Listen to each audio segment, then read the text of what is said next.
Please be seated.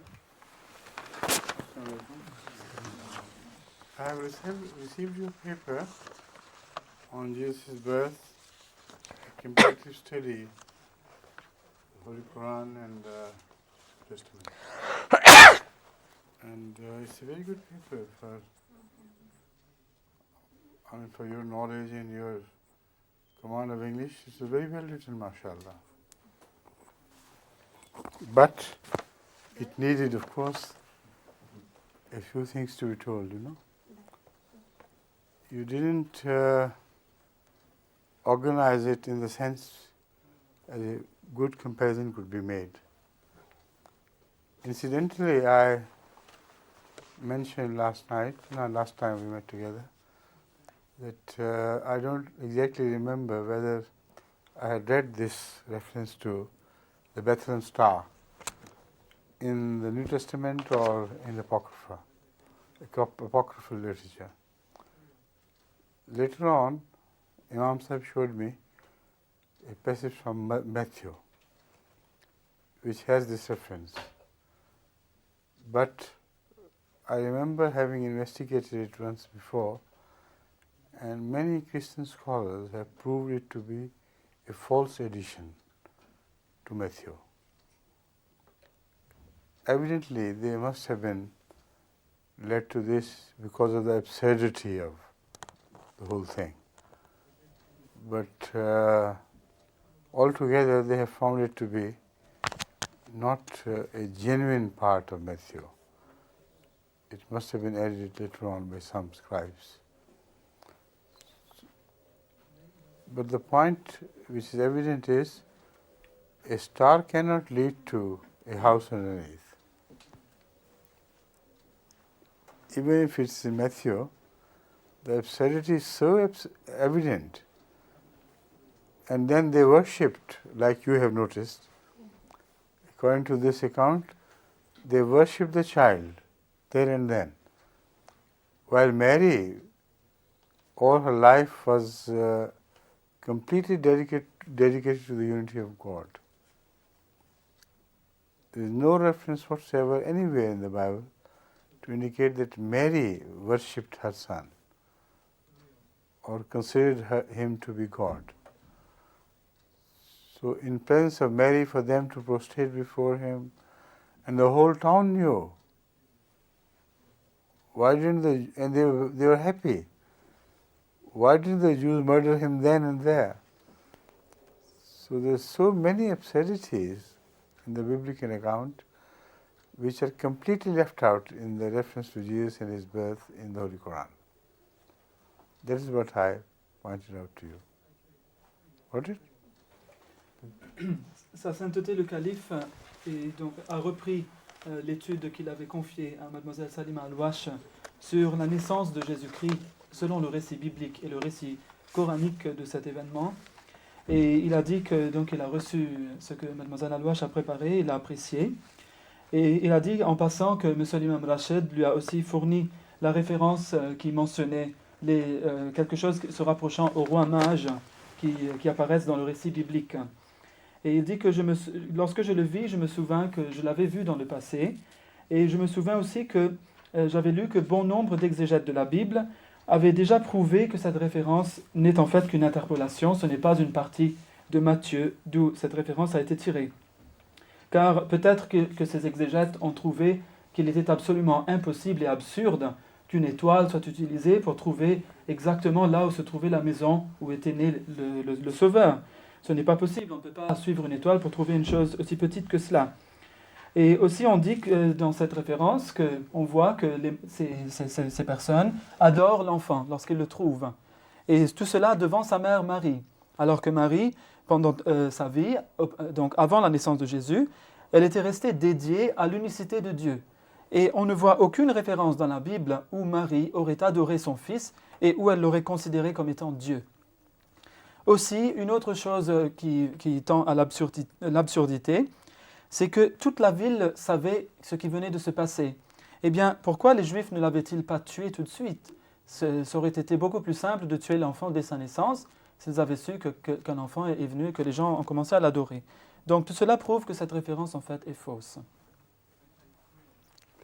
What about, à propos des bergers qui ont été informés par l'ange de la naissance de Jésus, qui sont venus voir Marie? What about the shepherds who had been informed by an angel, according to the Bible, about the birth of Jesus? Was this a true incident, or? See, the shepherds, according to that account, when they are informed, what do? Que They font-ils gather exactement? round and go to the town and find, according to the account, the mother and the baby. While this is again sheer absurdity, because the place where it took place, the site where this all happened, was not the site of Bethlehem itself. The child was not born there. The mother had moved on to some different place. So that story of the shepherd should have been related here now, because from my memory, I don't exactly remember what they did, but I think they all went to the town and they were around there somewhere. And the birth did not take place there. That is the point. So you better read it from the Bible. Have you got a reference? Yes, we've got the Bible here. Would you read the biblical reference of the shepherds, please? Should I translate this in the meantime? Yes. Donc, sa sainteté, le calife, dit que font les bergers lorsqu'ils reçoivent la nouvelle de l'ange, comme nous le dit la Bible, de la naissance de Jésus? Eh bien, selon ce que le calife, selon sa mémoire, il dit qu'ils se rassemblent et ils vont trouver la mère et l'enfant. Mais on sait que le lieu de naissance était hors de Bethléem, car la mère de Jésus s'était éloignée de cette ville pour donner naissance à Jésus. Donc, cela aussi est difficile à accepter. C'est une chose absurde. Mais sa sainteté veut maintenant qu'on lise la référence qui a trait au berger.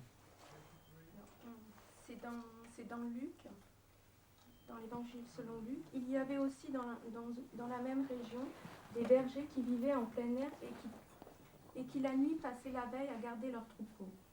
Et soudain l'ange de Jéhovah... Is that from Luke? Yes. Et soudain, l'ange de Jéhovah se tint près d'eux, et la gloire de Jéhovah rayonna autour d'eux. Et ils furent saisis d'une grande crainte. Mais l'ange leur dit, « Ne craignez rien, car voici que je vous annonce la bonne nouvelle d'une grande joie qu'aura tout le peuple, parce qu'aujourd'hui, dans la ville de David, est né un sauveur qui est le Christ Seigneur. Et voici pour vous un signe, vous trouverez un tout petit enfant enveloppé dans ses linges et couché dans une crèche. » Quand les anges eurent quitté le ciel, les bergers se dirent entre eux, « Allons donc à Bethléem et voyons cette chose qui est arrivée et que Jéhovah nous a fait connaître. » Et ils allèrent en hâte trouver Marie et Joseph et le petit enfant dans la crèche. Quand ils le virent, ils firent connaître la parole qui leur avait été dite au sujet de l'enfant, et tous ceux qui l'entendirent s'étonnèrent de ce qui leur avait été dit par les bergers. So briefly, it's that several angels appeared to the shepherds on the hillside, and they announced the news that there was a child who was born who was going to be the savior of the world, and that you should go and find him. And this is the sign for you, that you will find the child wrapped in his a cloth, in a crib. That's right. Yes. In Bethlehem. So go to Bethlehem and you will find him there. So they went and they found him, and then they told Mary what the angels had told them. That is exactly what I'm saying. It is evidently false because he was not born in Bethlehem. Mary brought him back with her from a distant place. And moreover, the Bible itself is very clear on this, that when people she was married to Joseph, according to the Bible. And from Joseph, she ran away to a distant place to hide her pregnancy, according to the Bible, because they were not yet married. They were just betrothed. So having the fear of detection that she was, practically being a wife to Joseph while she was not yet married and had become pregnant by him, she ran away to a distant place. And the child was born there. So that nobody, in fact, that is the import of this message, that nobody could know exactly when the child was born. And in the meantime, they had got married. This sort of confusing story is mentioned by the Bible, but one thing which is central to it is that Mary did not give birth to her child in Bethlehem. Yet the shepherds were misled by God to go to Bethlehem, and they, according to God, not to God, but according to the Bible, they would find him wrapped in a manger. That is again a very interesting part of this. She didn't say manger, did she? No, she said crib, I think. La crèche. Oui, une crèche, c'est a crib. En anglais, c'est Oui. écrit manger. Mais un manger, c'est un mangeoir. Ah.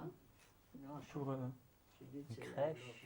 une crèche, c'est une crèche d'enfants. You know, manger where cattle is fed. So But the word here is crib. it's It's crib. for a baby. It's a normal thing for a baby. That's all right, Yeah. but I remember it Yes. that Jesus is mentioned to have been kept in a manger. That's true. You also do Yes, this, yes. right? Traditionally also this is what Yes, is that's usually right. In the said. Bible written in English, it was written manger. And in French, Huh? it's It's written crib. Maybe the translation is a Maybe the translation translation problem is as not well. right. Yeah. So this story completely gives a lie to the other story of the same book. Her having withdrawn herself to a distant place and to give birth in Bethlehem. And shepherds find out where the baby is. How did they find out? If it was kept a secret, how did the shepherds find out? And they announced it to the whole city, that our Savior is born and the Savior is born. And then there was a sort of celebration in the whole city. This is so absurd that if there had been a celebration at the birth of Jesus, he should not have been abandoned afterwards. Altogether ignored as an ordinary person who grew into the trade of a what would they call it? Carpenter, you know. A simple carpenter, and he went on, using his chisels, etc. And he was completely ignored. Is this common sense? Is this understandable? So the Bible is proved wrong by its own account. No such thing can be found in the Holy Quran. That is the point which should have been noticed. According to the Quranic account, nothing is contrary to its own account elsewhere. The whole Quran is consistent. That was the point I was making that day. Sa sainteté dit que cette histoire donc, que nous avons entendue réciter ici est évidemment fausse, car Jésus, on le sait pour un fait, n'était pas né à Bethléem. la Bible est très claire à ce sujet. On sait que Marie allait épouser Joseph, elle n'était que fiancée à Joseph lorsqu'elle connut sa grossesse. Et par crainte d'être attrapée dans cette condition, elle s'enfuit de là où elle était, où elle se trouvait. Donc personne ne pouvait et ne devait savoir où l'enfant allait naître. Le point central, c'est donc que Marie ne donna pas naissance à Jésus à Bethléem même. Personne ne savait où elle se trouvait. Et donc l'histoire des bergers est prouvée fausse par la fuite de Marie. Comment des bergers pouvaient-ils apprendre cette nouvelle? Et comment est-ce qu'on a pu avoir une célébration dans la ville? Car si cela avait été le cas, eh bien, ils auraient dû continuer à suivre Jésus de près, mais on voit qu'il a été complètement abandonné, il a été ignoré par la suite. Il est devenu un simple menuisier, ignoré par tous. Donc pourquoi est-ce que les gens ne voulaient pas le suivre? Donc tout cela, cela prouve que l'histoire est fausse. On voit qu'ici, la Bible, dans son récit, se contredit. Mais le point que je voulais faire ressortir dit le calife la dernière fois, c'est que cette partie de l'histoire ne se trouve pas dans le Saint-Coran. Le récit coranique ne se contredit pas, chaque portion soutient l'autre et ne contredit pas l'autre. Donc c'était ça le point central de cette remarque ici. La prochaine question. J'ai une question qui vient de Benin. Le droit à l'héritage est bien détaillé dans le Saint-Coran. Un héritier a-t-il le droit de renoncer à sa part d'héritage? In the Holy Quran, the law of inheritance is very detailed. Has the waris, does he have the right, to refuse what he should get as a share in the inheritance? Should? I can't find the word for héritier. Héritier, c'est heir. Heir. Heir. Does an heir have the right to refuse what is his due from any inheritance? Why not? Everybody has a right to refuse. He has. That's his personal right. No problem. Sa sainteté le calife dit que oui, tout héritier a le droit de refuser sa part de l'héritage. C'est le droit de tout un chacun, donc il y a droit. But that should be of his own free will, not under pressure. Mais ce choix doit être le sien et doit être exercé selon sa propre volonté et pas sous pression venant de l'extérieur. Comment convaincre un athée que l'âme existe? How could we convince an atheist that the soul exists? This is a question which is very small, but the answer is very big. It will consume maybe 20, 30 such sessions or more to convince anyone about the existence of soul.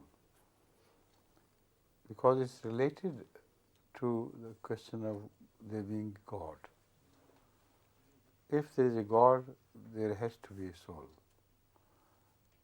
But there is also some evidence of the soul's presence in the form of a comparison between animal kingdom and human beings. It's a very profound subject and has to be attended with detail. And it is delicate as well. So if you build it here all together, I think it will be difficult for the audience to understand it fully, because the time devoted to it will be too short. The briefest answer I can give is the person should turn into himself and realize what is it which is thinking. What is the thinking force in him? If there is no soul, evidently there is no God. And if there is no God, the mind is made or mind is created by nothingness. You understand the point? And it is the mind which we refer to as soul. The ultimate seat of consciousness that is there. but no consciousness according to them precedes the creation of this consciousness. But this consciousness is born out of, according to them, no plausible theory how this consciousness could have been born. Because when they discuss brain, the scientists, the evolutionists discuss brain and not mind. The brain, according to their discussion, is an extremely complicated thing. Yet the complication about it has not been designed or created. This is impossible. If there is complexity, there has to be a designer who must have contemplated that complexity. And without there being a conscious organizer, things cannot fall into perfect steps with each other. There have to be contradictions everywhere.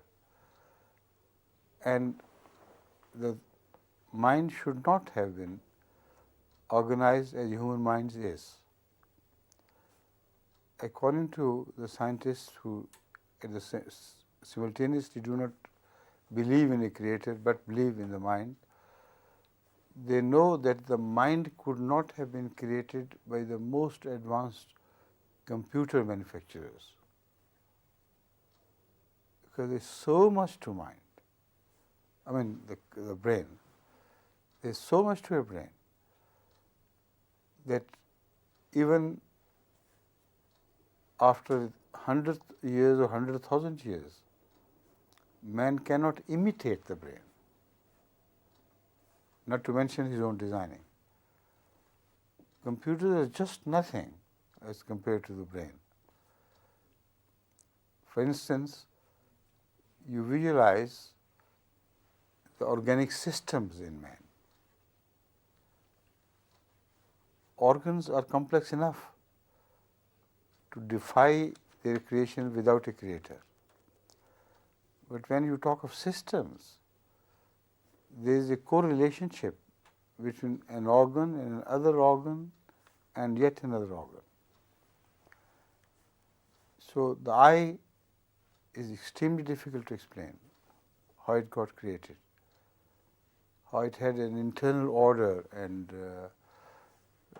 dependence on of the parts on other parts. But the eye itself could not see anything, because whatever it saw was on a very tiny spot where some cones and rods were stirred. But what if they were stirred? The message which was conveyed to the brain was conveyed through an optic nerve, which in itself is a highly complex thing. It is made of very tiny threads of nerve chains which run into millions, and they all together make the cord. And the cord goes to the back of brain, somewhere here, and delivers pulses. And all the rest is analyzed and deciphered by that some spot. What is that spot? What is it doing there? How could they have co-evolved all these things?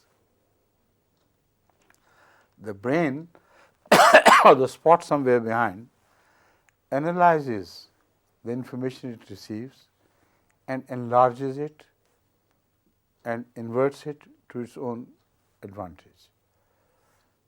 The spot where the picture is made, it is made upside down, and is a very tiny picture,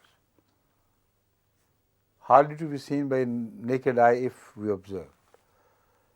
But when it reaches the brain, it reaches in pulses, and the pulses are understood and analyzed and enlarged, with the result that we are observing this room lifelike. No camera in the world can possibly do this trick. It's impossible. But this trick is said to have evolved, suddenly erupted into being. You see, there was no eye which saw just small tiny things and gradually it began to enlarge. It kept on completing the message or perfecting the message in its understanding right from the very beginning. The eyes have been studied of different animals, even the remotest animals in time have the same perfect unit and the same perfect system of understanding. But that's a very big subject. I don't want to enter into that. Already, as I have told you, you have asked a very big question in a few words. But let me develop this one. Now, what does the brain do? It sees the whole heavens, the stars, the moon, the crescents and everything. Half of the universe appears as big to the eye as it is actually. The expanse is limitless. And all that is done in that little tiny spot. Once this message is delivered there, that tiny spot transfers this message to all the nervous system of the human, of the person who views this. But we'll come to that later. First of all, you just shut your eyes in a split second and the message is written. It will not be wiped out. And the same film of retina can be used again and again and again. Has any man invented such a film which could be reused, the same part, and which would have retained a procession of other images which it had received before? One can say a video camera can record. A video camera can record, but it has to be enlarged and shown. And when one event is shown, the others are not there. But what the eye does is a completely different thing. You shut your eyes and it is ready to record another thing, while the previous image is still recorded and retained. And you can recall it whenever you like. Even after 70 years or 80 years of your life, if you were especially impressed by something you saw in the childhood, during the childhood, you just want it back and it will come back. All with the same glory and grandeur that had impressed you once. But that's not there is to it. That's not all there is to it. This message is conveyed to the whole nervous system, and sensations are recorded. If, for instance, you saw a grand display of something during your childhood and it got recorded in you, that grand display also brought about changes everywhere in the nervous system. Your fingers might have twitched, you might have become afraid with spasms all over the body. You see, all that is recorded. So when the image is brought back, it brings back to you every little emotion which brought about a change in any part of your your muscles, or sense of feeling hot and cold and this and that. Everything is recorded. So it's not the image which is just brought back. Can you imagine a video bringing back an image of 70 years, old, an image 70 years old, at a touch button, and then it should also bring all the sensations back to you. The image has not recorded anything. It's just there in a small little frame. And it's not as grand as I have been just telling you. It's not lifelike. You enlarge it to the size of 1,000 square miles. Yet, it will not be the image which you see with your own eyes. What is this happening? You can ask your atheist friend, what is this? Who is recording all this? And who has designed this system? There has to be a preceding conscious designer. And unless you convince him of the existence of God as I am describing it to you, you cannot convince him of the existence of soul.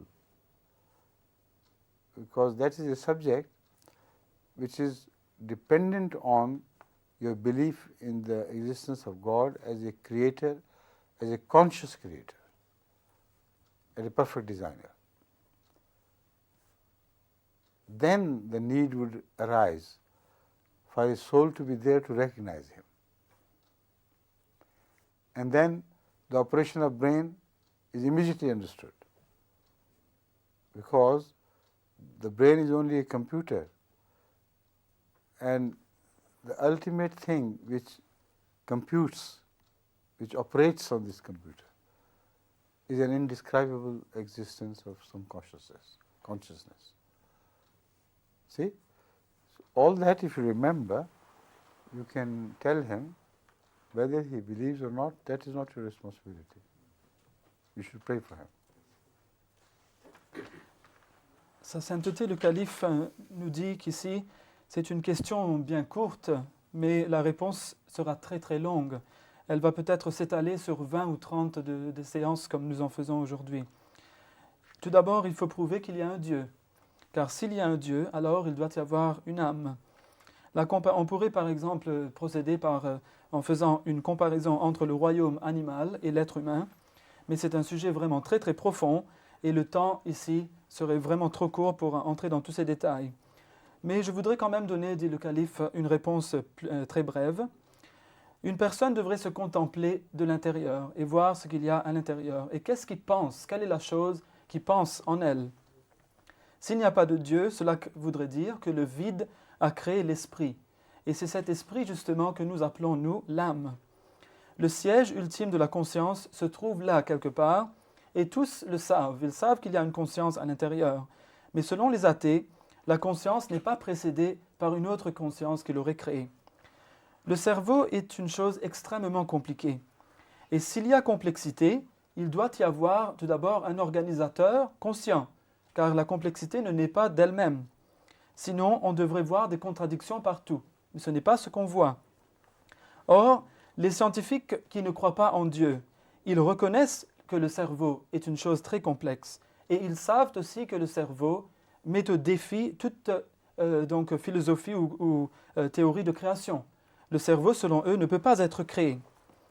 L'homme ne peut pas imiter le cerveau non plus. Les ordinateurs, on en parle beaucoup, mais en fait, les ordinateurs ne sont rien comparés au cerveau de l'homme.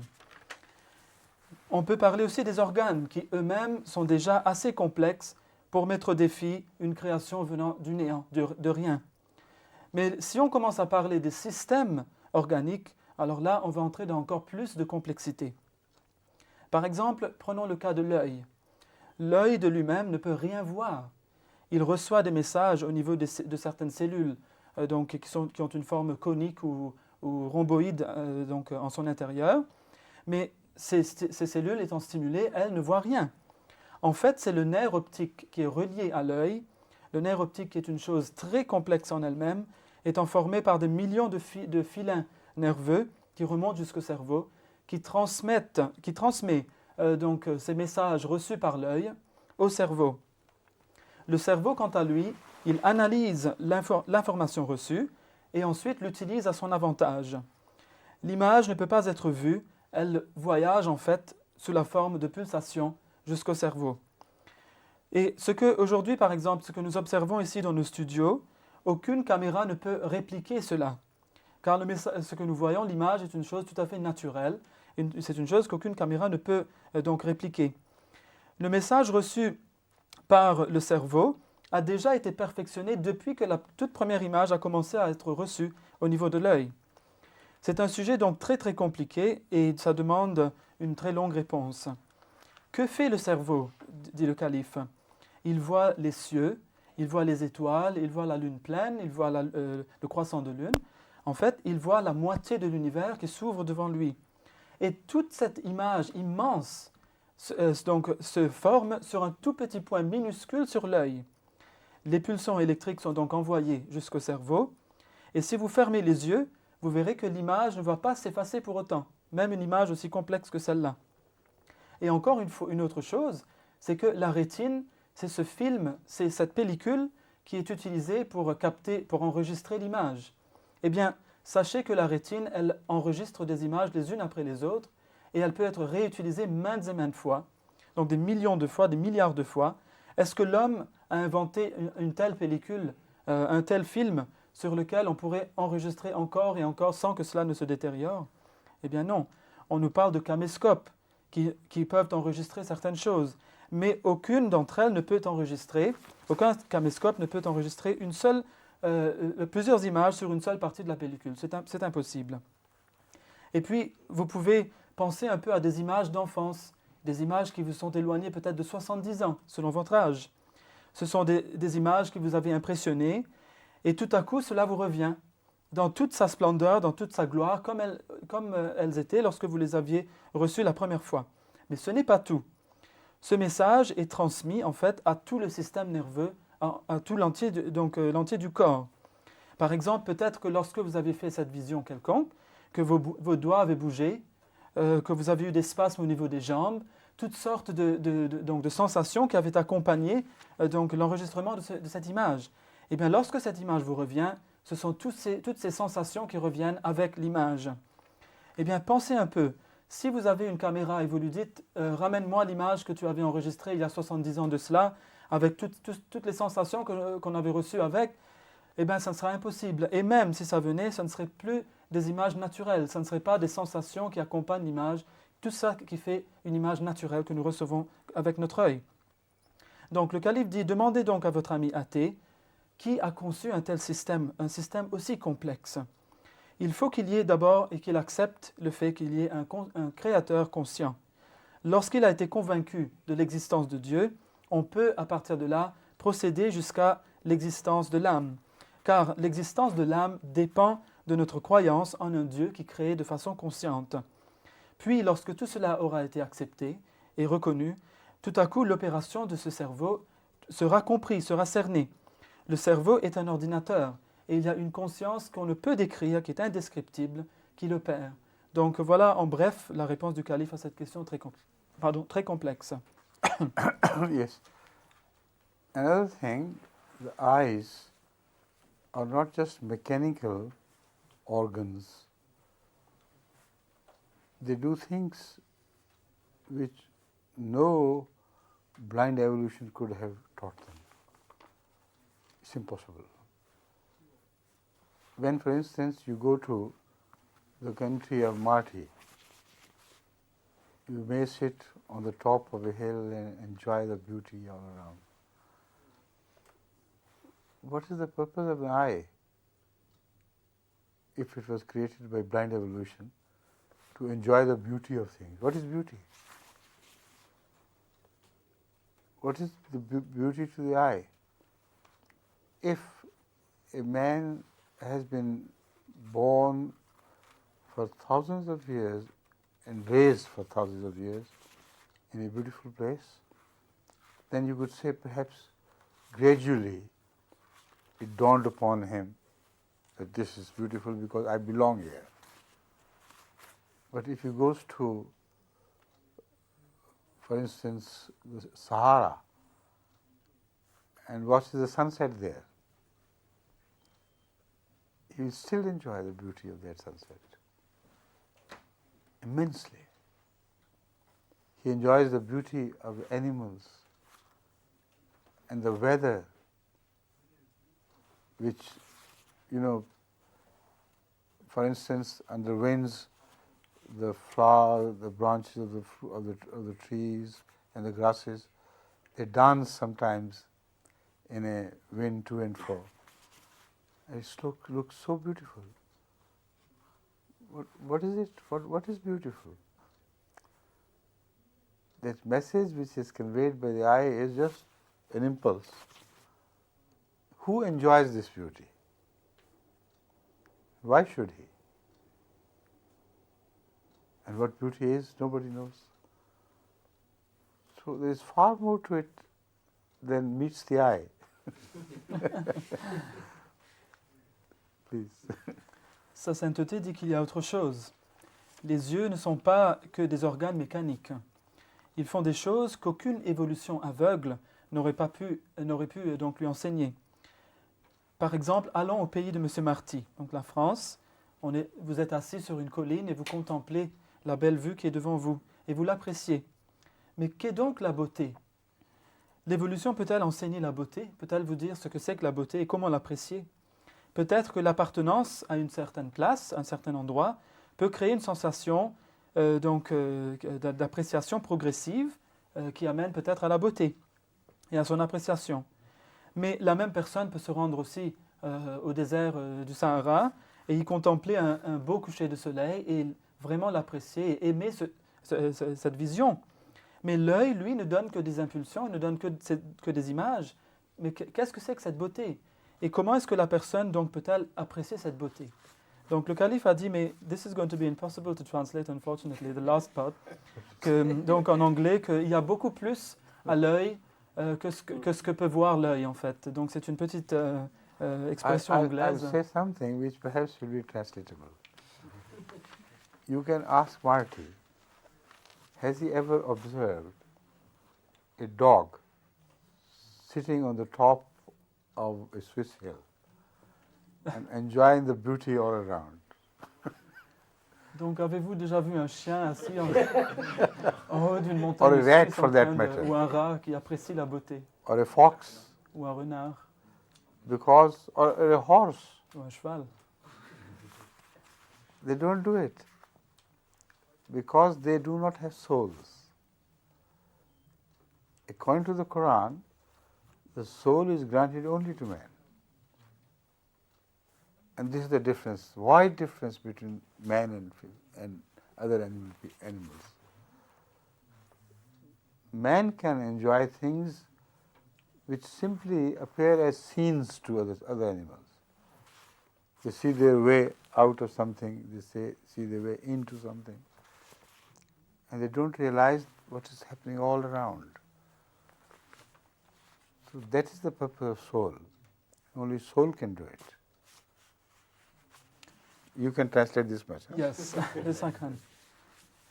Le calife dit donc, je vais quand même vous donner quelque chose qui serait plus traduisible en français. C'est que, demandez à M. Marty, a-t-il déjà vu un chien, ou un rat, ou un cheval, ou n'importe quel animal d'ailleurs, assis donc sur une montagne suisse en train de contempler la beauté de la vue qui s'offre devant ses yeux? Mais pourquoi n'apprécient-ils pas cela? C'est parce qu'ils n'ont pas d'âme. Car selon le Saint-Coran, c'est l'âme qui a été donnée à l'homme, et c'est cette chose qui le différencie du règne animal. L'homme peut apprécier ces choses qui ne sont finalement que des scènes qui défilent devant les yeux des animaux. Donc ils y entrent, ils en sortent, et pour eux, ils ne sont pas du tout au courant de ce qui est en train de se passer tout autour. Donc c'est cela le but de l'âme, et c'est ainsi que nous pouvons comprendre comment fonctionne tout ce système. Next, please. That was your question? Yes. What a question. It was just touched by me and yet not fully answered. You should remember this, please. Please. La possibilité de prendre des décisions dans l'au-delà. Will we be able to make choices in the hereafter? Will In we the have hereafter. Yes. I think you should be able to make choices, but the choices between good and good, not evil and good. Sometimes you make choices in food which is all good, but you like to have this today and that tomorrow and so on and so forth. So the choices which I presume would certainly be there, because some verses of the Holy Quran refer to these choices, but they will be of your volition, and things will not be worse or better. They will be all good, but some more good to you in a certain mood, and the same less good ones which you left would become more good to you in another mood. So it's not a choice between goodness and evil. It is between goodness and goodness at different times and different moods. Sa sainteté dit que je pense que si il y aura un choix dans l'au-delà, mais ça sera un choix non pas entre le mal et le bien, mais un choix entre le bien et une autre forme de bien. Par exemple, même sur Terre, vous choisissez entre différents types de nourriture. Tous ces types de nourriture sont bons, mais il y a des moments où vous préférez manger ceci plutôt que de cela. Donc aujourd'hui, vous voulez ceci, demain, vous voudrez autre chose. Et le Saint-Coran parle de ce choix et dit que ce choix sera basé sur votre volonté. Toutes les choses dans l'au-delà seront bonnes, mais le choix se fera selon votre état d'esprit, l'état où vous êtes, et selon le temps. Donc vous pourrez préférer une chose ou une autre, mais toutes ces choses seront bonnes. Your question. Votre question. Ma question. Ouais? Oui. Ma question.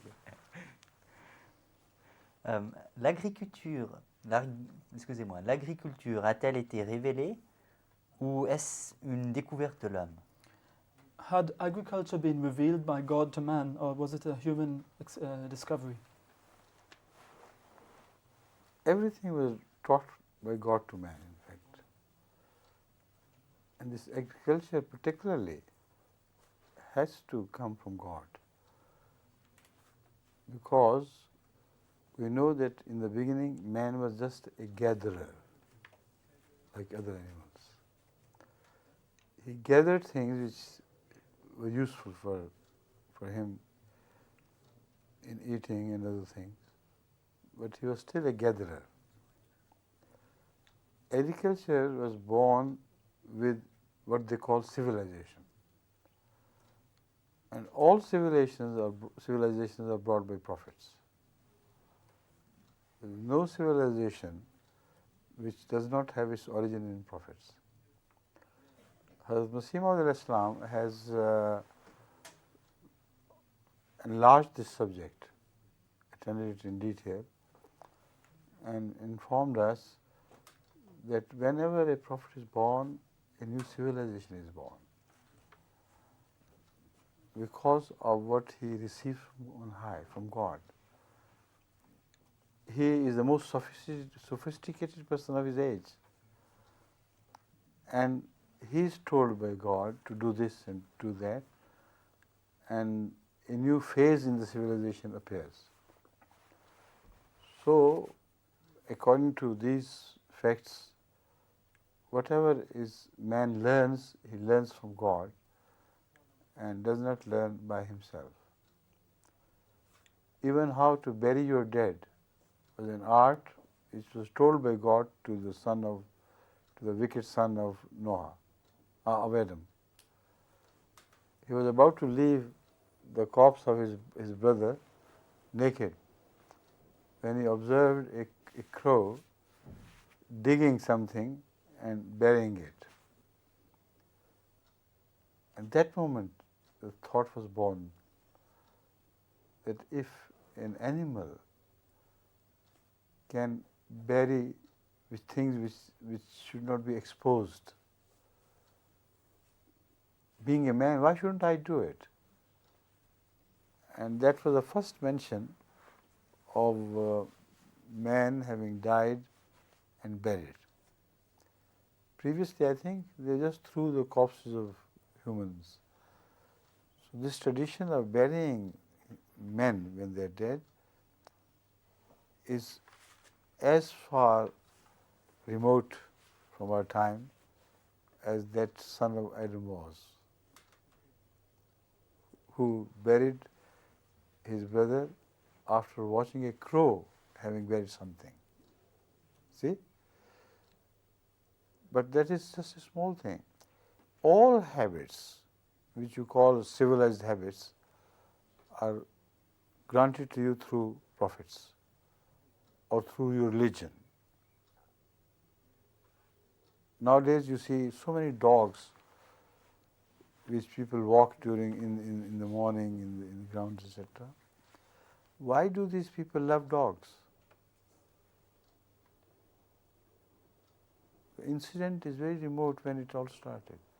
According to the Holy Quran, the people of the caves had to have a dog to watch at the mouth of the cave, the advance of somebody who was coming closer. And the dog kept sitting there, as the trained dogs always do, and whenever they saw the approach of somebody, they barked, and also must have run into the cave. And they were well prepared for an enemy's visit, and they always surprised him and disappeared without ever being found out. So the dog, what he did to these people was a favor, which was a religious act for the purpose of religion and to save their religion and their doctrines and themselves, of course. They had appointed that dog, and ever since they are so obliged to dogs that they make them live like their daughters and sons and brothers and even more. Some people have dedicated all their property they have left behind to a few dogs. They should be maintained.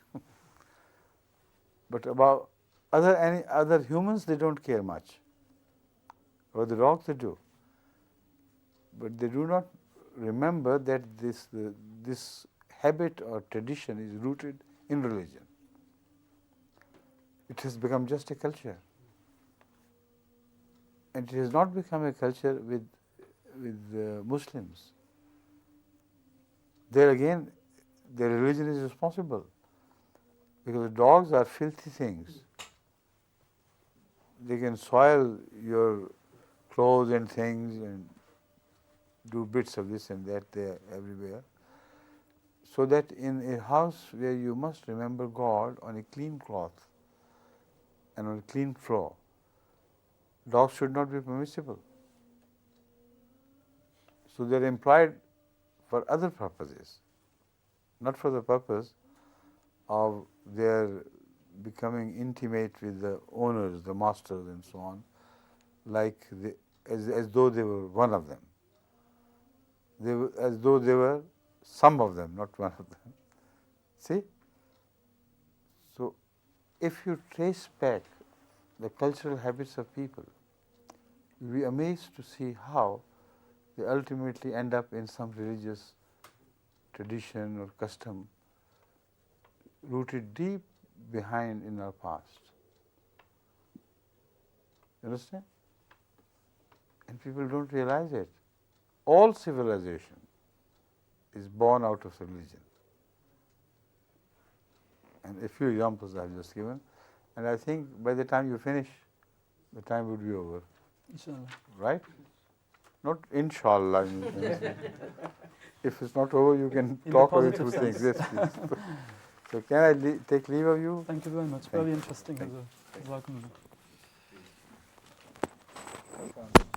Wa alaikum assalam wa rahmatullah. How are you? Enjoying life? Learning many Very things? much, yeah. Thank you very much.